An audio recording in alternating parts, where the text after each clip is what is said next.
بھارت کو سفارتی محاذ پر بھی شکست، پاکستان کی کامیاب سفارتکاری پوری دنیا میں مرکز نگاہ بن گیا۔ نائب وزیر اعظم اور وزیر خارجہ اسحاق ڈار 3 روزہ دورے پر بیجنگ پہنچ گئے۔ چینی حکام اور پاکستانی سفیر نے استقبال کیا۔ ترجمان دفتر خارجہ کے مطابق اسحاق ڈار چینی ہم منصب اور دیگر حکام سے ہم ملاقاتیں کریں گے۔ بیجنگ پاکستان اور افغان وزراء خارجہ کا اہم اجلاس بھی ہوگا۔ پاک بھارت جنگ کے بعد کی صورتحال اور تینوں ممالک کے درمیان تعلقات کو فروغ دینے پر تبادلہ خیال کیا جائے گا۔ وزیر اعظم 1 روزہ دورے پر کراچی پہنچ گئے۔ وفاقی وزیر تعلیم خالد مقبول صدیقی نے استقبال کیا۔ شہباز شریف پاکستان نیوی کے ڈاک یارڈ جائیں گے۔ بحریہ کے افسران اور جوانوں سے خطاب، مارکہ حق میں کردار پر خراج تحسین پیش کریں گے۔ وفاقی وزراء خواجہ آصف، احسن اقبال اور عطا تارڑ بھی وزیر اعظم کے ہمراہ ہیں۔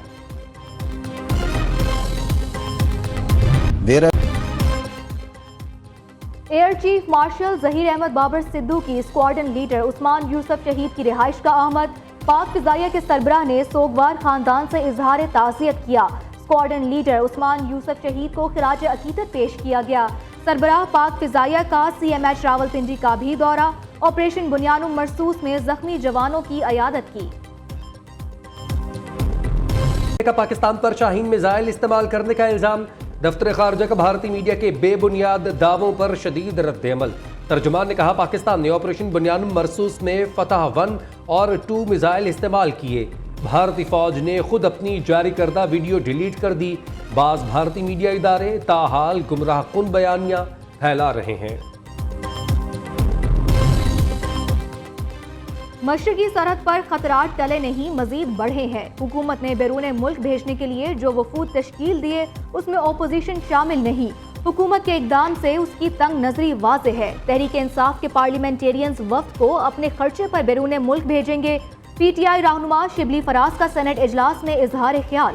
وزیر قانون اعظم نذیر تارڑ بولے حکومت کے وفد میں حکومتی ارکان ہی شامل ہوتے ہیں، جب پارلیمانی وفود جائیں گے تو اپوزیشن ارکان شامل ہوں گے۔ جنگی حالات میں قومی یکجہتی کا مظاہرہ کرنے پر PTI کے شکر گزار ہے۔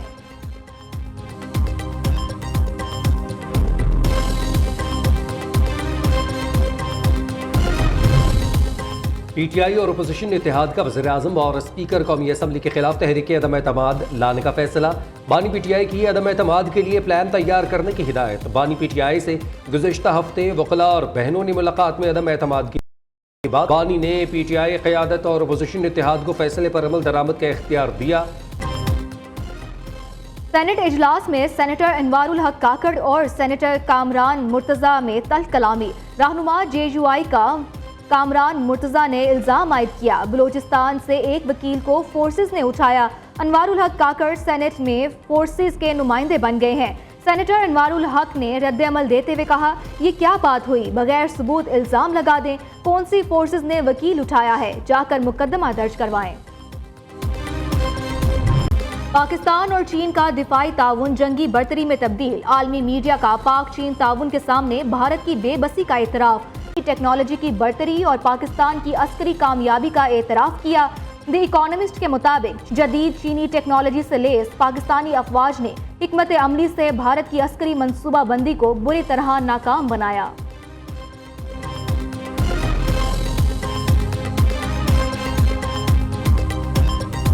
جزیرہ کی رپورٹ کے مطابق پروفیسر علی خان نے سوشل میڈیا پر بھارتی فوج کی میڈیا بریفنگ پر سوالات اٹھائے تھے۔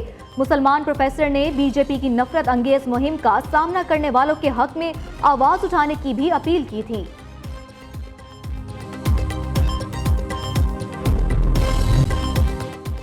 پاکستان اور IMF کے درمیان نئے بجٹ پر مذاکرات۔ حکومت کی نان فائلرز کے گرد گھیرا تنگ کرنے کی یقین دہانی۔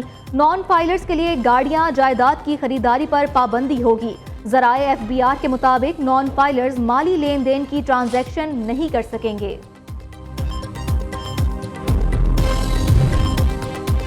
چیف جسٹس یحییٰ آفریدی کی زیر صدارت جوڈیشل کمیشن کا اجلاس۔ جسٹس اعجاز سواتی کو مستقل chief justice Balochistan high court لگانے کی منظوری۔ اعجاز سواتی بطور قائم مقام chief justice Balochistan high court کام کر رہے تھے۔ کوہستان مالیاتی اسکینڈل کیس میں نیب کی درخواست منظور، احتساب عدالت پشاور کا 2 ملزموں کے اثاثے منجمد کرنے کا حکم، 7 لگژری گاڑیاں بے نامی داروں کے نام پر اسلام آباد میں فارم ہاؤسز، رہائشی گھر اور فلیٹس ملزموں کے اثاثوں میں شامل۔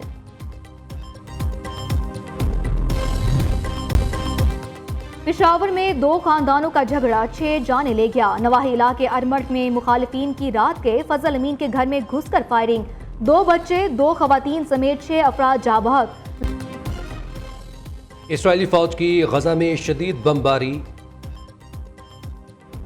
ملک بھر میں سورج آج بھی سوانیزے پر سب سے زیادہ، دادو میں درجہ حرارت 48 ڈگری ریکارڈ، سرگودھا، سبھی 47، سکھر، ڈیرہ غازی خان، ڈیرہ اسماعیل خان میں پارہ 46 درجے پر پہنچ گیا، نواب شاہ اٹک 45، لاہور، فیصل آباد، ساہیوال 44، ملتان، پشاور میں 43 درجے کی گرمی، اسلام آباد، مظفر آباد 41، راولپنڈی، جموں 40 اور کراچی میں درجہ حرارت 36 ڈگری ریکارڈ۔ خیبر پختونخوا لاہور قلندرز کو پلے آف مرحلے سے قبل بڑا دھچکا، ان فارم کھلاڑی سکندر رضا قومی ذمہ داری کے باعث انگلینڈ روانہ، سکندر رضا انگلینڈ کے خلاف سیریز میں زمبابوے کی نمائندگی کریں گے، زمبابوین آل راؤنڈر کا کہنا ہے کہ قومی ذمہ داری سب سے پہلے قلندرز کریں گے۔ وزیر اعظم اسحاق ڈار 3 روزہ دورے پر چین پہنچ گئے، اسحاق ڈار چینی ہم منصب اور دیگر حکام سے اہم ملاقاتیں کریں گے، بیجنگ میں چین، پاکستان اور افغان وزرائے خارجہ کا اہم اجلاس بھی ہوگا۔ پاک بھارت جنگ کے بعد کی صورتحال اور تینوں ممالک کے درمیان تعلقات کو فروغ دینے پر تبادلہ خیال کیا جائے گا۔ اسحاق ڈار کہتے ہیں چین پاکستان کا قریبی دوست ہے، چینی قیادت کے ساتھ اہم مشاورت ہوگی، بھارت کا بے بنیاد الزامات کا کھیل بے نقص ہے، دنیا جان چکی ہے بھارت کے پاکستان پر لگائے گئے تمام الزامات غلط تھے۔ یہ بات پچھلے 3 ہفتے میں 2 دفعہ چینی وزیر خارجہ صاحب سے ہوئی، تو ان کی دعوت پہ میں اپنے ساتھیوں کے ساتھ یہ میٹنگ کرنے ان کے ساتھ جا رہا ہوں۔ وہ بھارت کا جو بلیم گیم ہے وہ تو بے نقاب ہو چکا ہے، تمام دنیا کو پتہ ہے کہ جو ہمارے اوپر الزامات لگائے گئے، وہ چاہے وہ 15 ملٹری انسٹالیشن میں حملہ ہو 7 کی رات کو، یا پھر F-16 کے اڑنے ہوں، سب چیزیں وہ جو تھیں وہ ہم نے ثابت کیا دنیا کو پتہ ہے کہ وہ تمام الزامات غلط تھے۔